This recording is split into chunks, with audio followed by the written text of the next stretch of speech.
akan menggoda kita urusan batin. Oh, kamu sholat yang sergap, nanti kamu biar dianggap orang yang baik, biar kamu nanti dipuji orang. Nafsu pasti seperti itu.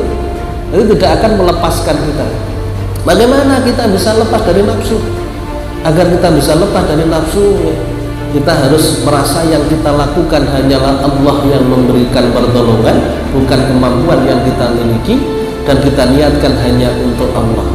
Hanya orang-orang yang ikhlas yang bisa terlepas dari nafsunya. Kita bukan siapa-siapa, kita hanyalah hamba Allah yang lemah.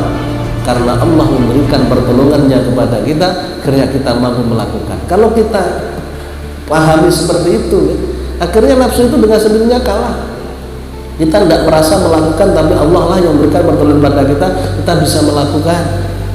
Dan kita tujuannya hanya untuk Allah, bukan untuk yang lainnya. Dengan sendirinya nafsu akan terkalah.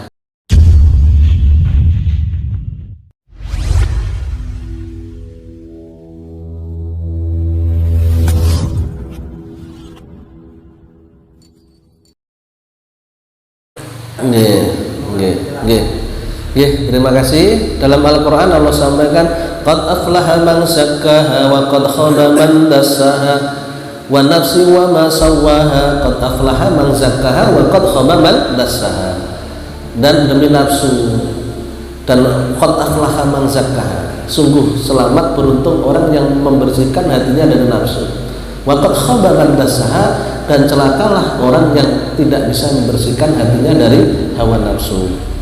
Kemudian Rasulullah sampaikan, alda aduika nafsuka allati baina jambaika, musuhmu yang paling berat adalah nafsu yang ada dalam dirimu. Itu musuh dalam selimut yang tidak kelihatan. Walaupun kita melakukan kebaikan, nafsu itu juga muncul.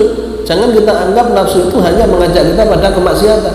Kebaikan saja urusan zahir, nafsu masih ngukrik urusan batin, masih akan menggoda kita urusan batin. Oh, kamu sholat yang sergap, nanti kamu biar dianggap orang yang baik, biar kamu nanti dipuji orang. Nafsu pasti seperti itu. Jadi tidak akan melepaskan kita. Bagaimana kita bisa lepas dari nafsu?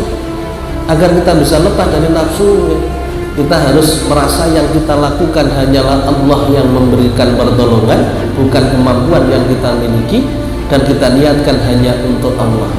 Hanya orang-orang yang ikhlas yang bisa terlepas dari nafsunya. Kita bukan siapa-siapa, kita hanyalah hamba Allah yang lemah. Karena Allah memberikan pertolongannya kepada kita, akhirnya kita mampu melakukan. Kalau kita pahami seperti itu, akhirnya nafsu itu dengan sendirinya kalah.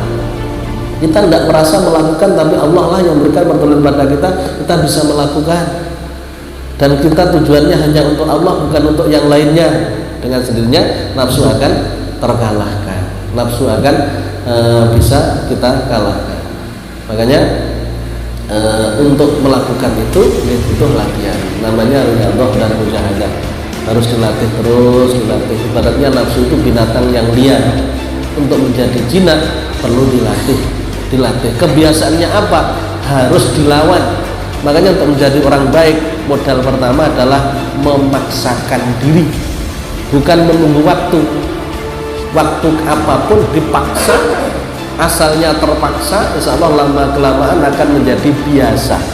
Jangan menunggu datang kemauan sendiri, harus ditumbuhkan kemauan. Itu kunci utama untuk mengalahkan nafsu. Misalkan yo lek gelem aku yo ngaji, lek ora yo ora. Ini kita masih dikuasai nafsu. Tapi kalau kita sudah punya kemampuan mengalahkan nafsu, piye-piye aku kudu ngaji. Karena dengan ngaji saya akan memiliki pengetahuan tentang agama, dan itu akan bermanfaat dalam kehidupan saya. Ditumbuhkan seperti itu, dipaksa untuk melakukan kebaikan, akhirnya nafsu itu tidak bisa berbuat apa-apa. Sama dengan menjinakkan binatang yang buas, binatang yang tidak jinak, akhirnya kan kita butuh melatihnya. Kebiasaannya apa? Kebiasaan itu harus kita hindari. Kita ganti kebiasaan yang baru, kemudian kita bebani hal-hal yang baru dengan tradisi yang baru yang asalnya buas menjadi jinak. Dengan tradisi yang baru yang kita buat dalam diri kita yang asalnya nafsu begitu kuat mempengaruhi kita, akhirnya menjadi jinak. Maka harus berani berubah. harus berani berhijrah, harus berani untuk bertolak belakang dari apa yang sudah biasa dilakukan. Untuk menjadi orang yang hebat, lakukan di luar biasanya yang orang lakukan. Untuk menjadi orang yang luar biasa, terus melakukan sesuatu yang di luar kebiasaan orang. Biasanya orang tidak bangun tidur, kita bangun tidur. Biasanya orang itu tidak sholat berjamaah, kita sholat berjamaah. Biasanya orang itu pelit, kita loman. Biasanya orang itu tidak mau sabar, kita sabar. Biasanya orang itu tidak syukur, kita syukur, dan sebagainya. Itu akan menjadikan nafsu kita dengan sendirinya dapat kita kendalikan, dapat kita kalahkan. Insya Allah, kalau nafsu kita bisa kita kalahkan, setan-setan itu sudah tidak berani mendekat kepada kita. Karena setan itu hanya nebeng. Ibaratnya kompor itu sudah ada apinya, setan hanya meniup biar apinya besar.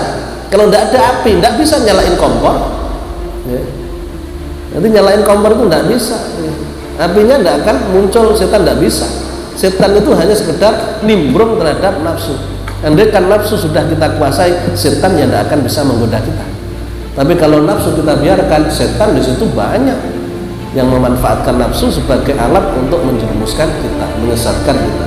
Dan ingat, setan merupakan musuh yang paling nyata yang tidak boleh kita abaikan. Jangan kita istilahnya membuat satu hal yang membuat setan itu mudah menggoda kita, yaitu mengikuti kemauannya hawa nafsu. Seperti dalam satu hadis dikatakan, al-kayyisu man dana nafsahu wa amila lima ba'dal maut. Orang yang cerdas, orang yang menahan kemauan hawa nafsunya dan melakukan perbuatan yang manfaat baginya setelah mati. Kebalikannya, al-ahmaq, orang yang bodoh, orang yang tolol adalah orang yang man arba'a nafsahu, orang mengikuti kemauan hawa nafsunya, wa samanallahi alamaniyah, dan selalu berharap Allah memberikan surga baginya, padahal yang dilakukan maksiat demi maksiat. Surganya siapa yang akan didapatkan? Surga yang mana yang akan didapatkan? Tidak mungkin dia mendapatkan itu karena dia mengikuti kemauan hawa nafsunya. Oke, cukup sekian pertemuan kita pada pagi hari ini.